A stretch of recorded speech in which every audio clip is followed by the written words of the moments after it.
ನಮಸ್ತೆ. ಪ್ರಣವಸಿಂಹ ಫಾರ್ಮ್ಸ್ ಮೇಲಿನ ಮತ್ತೊಂದು ವಿಡಿಯೋಗೆ ಸ್ವಾಗತ. ಈ ವಿಡಿಯೋದಲ್ಲಿ ನಾನು ಡ್ರಿಪ್ ಇರಿಗೇಷನ್ ಲ್ಯಾಟ್ರಲ್ ಪೈಪ್ಸ್ ಬಗ್ಗೆ ಮಾತಾಡಬೇಕಂತ ಇದ್ದೀನಿ. ನಾವು ತೋಟ ಸ್ಟಾರ್ಟ್ ಮಾಡೋಕ್ಕೆ ಮುಂಚೆ ಈ ಟ್ರೆಂಚ್ಗಳನ್ನ ಮಾಡಿದ್ವಿ. ಇಲ್ಲಿ ನೋಡ್ಬೋದು, ಪ್ರತಿ 4.5 ಅಡಿಗೊಂದು ಟ್ರೆಂಚ್ ಇದೆ. ಇಲ್ಲೊಂದು ಟ್ರೆಂಚ್ ಇದೆ, ಮತ್ತು ಇಲ್ಲೊಂದು ಟ್ರೆಂಚ್ ಇದೆ. ಇಲ್ಲ ಗಿಡಗಳು ಹುರುಳಿಗಿರಳೆ ಎಲ್ಲ ಹಾಕಿರೋದ್ರೆ ನಮ್ಗೆ ಗೊತ್ತಾಗ್ತಿದೆಯೋ ಅಲ್ಲೋ ಗೊತ್ತಿಲ್ಲ.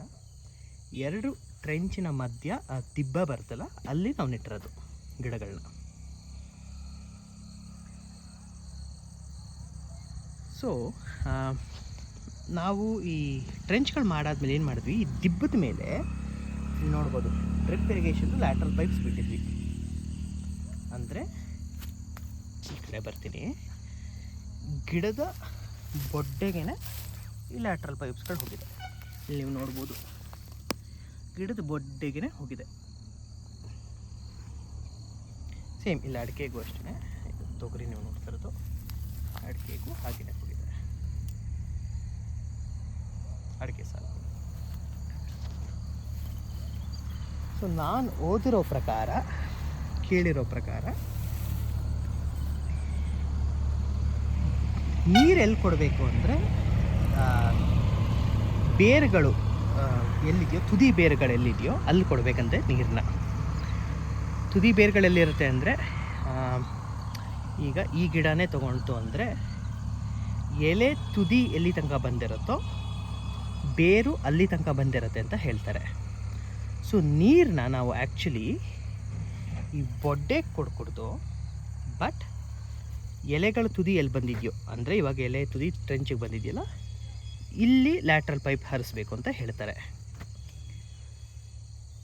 ಸೊ ನಾನು ಇದು ಮಾಡಬೇಕು ಅಂತ ಅಂದ್ಕೊಂಡಿದ್ದೀನಿ. ಈಗ ಸಮ್ಮರ್ ಅಂದರೆ ಇನ್ನು ಸಮ್ಮರ್ ಸ್ಟಾರ್ಟ್ ಆಗಿಲ್ಲ.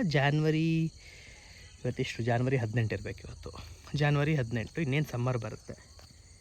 ಇದನ್ನು ನನ್ನ ತೋಟ ನೋಡ್ಕೊಳ್ಳೋರು ಸೂಪರ್ವೈಸರ್ ಇರ್ತಾರಲ್ಲ, ಅವ್ರ ಹತ್ರ ಮಾತಾಡಿದೆ. ಅವ್ರಿಗೆ ಮಾಡೋಕ್ಕೆ ಇದು ಇಷ್ಟ ಇರಲಿಲ್ಲ. ಏನಕ್ಕೆ ಅಂದರೆ ಬಾಡೋಗುತ್ತೆ ಅಂತ. ಇಲ್ಲೆಲ್ಲ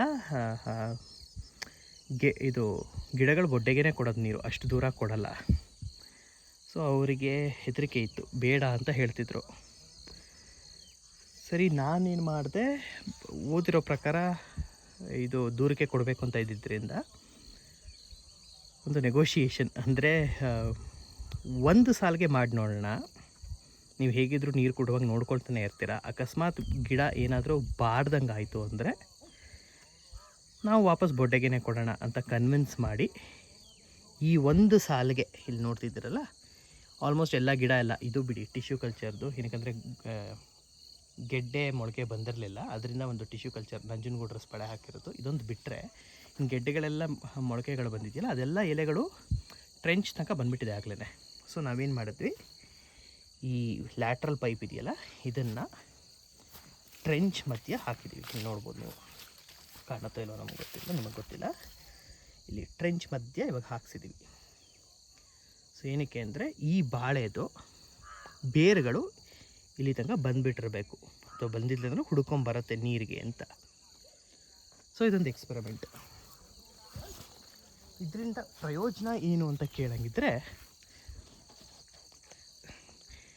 ನಾವು ನೀರನ್ನ ಎಷ್ಟು ದೂರ ಕೊಡ್ತೀವೋ ಗಿಡಕ್ಕೆ, ಅಂದರೆ ತುಂಬ ದೂರ ಅಲ್ಲ, ಒಂದು ಇದರಲ್ಲಿ ಏನು ಬೇರೆ ಎಲ್ಲಿ ತನಕ ಬರುತ್ತೋ ಅದ್ರದ್ದು ಅಲ್ಲಿ ಕೊನೆಗೆ ಕೊಟ್ಟರೆ ಬೇರುಗಳು ಹರಡಿಕೊಂಡು ಗಿಡ ಸದೃಢವಾಗಿ ಬೆಳೆಯುತ್ತೆ ಅಂತ ಹೇಳ್ತಾರೆ. ಎಸ್ಪೆಷಲಿ ಬಾಳೆಗಳಿಗೆಲ್ಲ ನಾವು ಬೊಡ್ಡೆಗೆ ನೀರು ಕೊಟ್ಬಿಟ್ರೆ ಬೇರುಗಳು ಹರಡಲ್ಲ. ಅಂದರೆ ಮುಂದೆ ಗಾಳಿ ಬಂದಂಗೆ ಗಿಡಗಳು ಇದು ಬಾಗಿ ಬಿದ್ದು ಬಿಡತ್ವೆ ಅಂತ ಹೇಳ್ತಾರಲ್ಲ. ಸೊ ಈಗ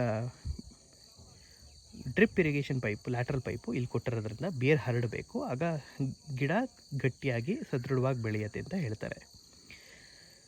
ಮತ್ತು ಇನ್ನೊಂದು ಅಡ್ವಾಂಟೇಜ್ ಏನಂದರೆ, ಅಡಿಕೆ ಬೆಳೆದಂಗೆ ಫಾರ್ ಎಕ್ಸಾಂಪಲ್ ಒಂದು ಅಡಿಕೆ ಗಿಡದ ಹತ್ರ ಹೋಗೋಣ.